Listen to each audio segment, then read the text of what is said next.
It's very generous. Oh no, I didn't know if you had cooking facilities, so stuff that's necessary. Thank you very much. And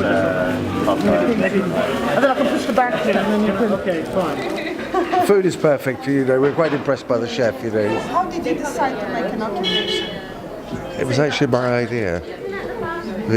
I was the organiser of a picket 40 years ago at the university for 6 months. So you know how to do it? Well, it's hard work. I knew perfectly well that it's a big deal, it's a big ask. And but I personally thought that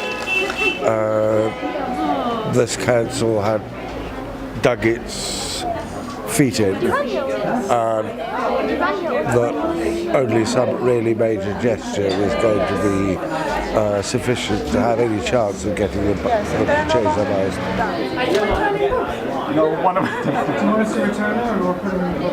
We are more than you think.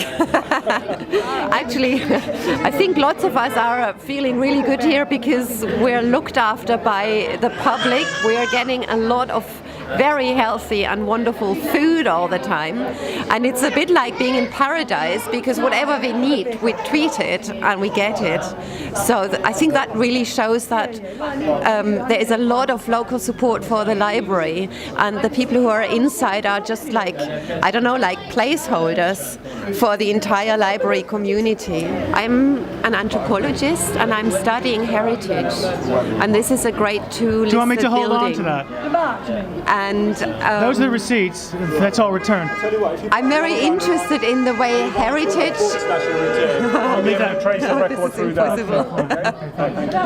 Rooting for libraries. And I think it's very important to see heritage not as something of the past, but something of the present and the future.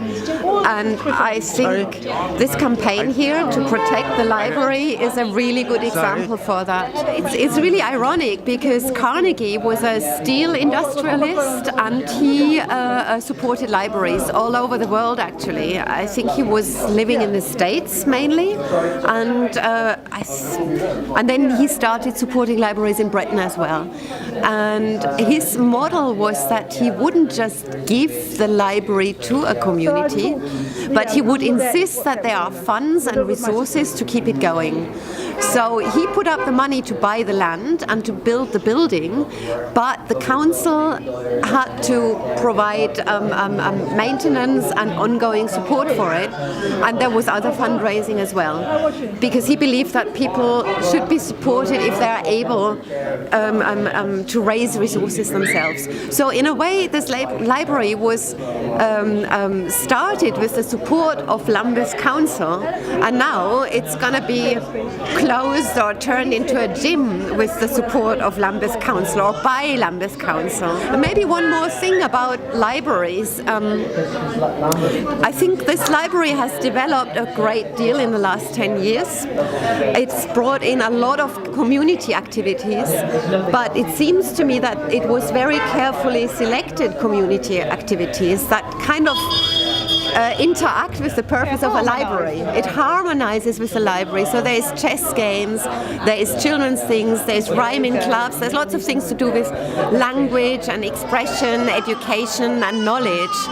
And that created a community around this building. And I think what we are seeing here in the last few days is really like a visualization of the really existing community around here. The love, the affection for it as well. So in a way, I think this library as it ran over the last few years is exactly what councils should support and should need, because if we really are in a situation of austerity and there's no money and all that, we need these places because that's where people can actually go and organize their own lives and get on with things without extra costs to any council.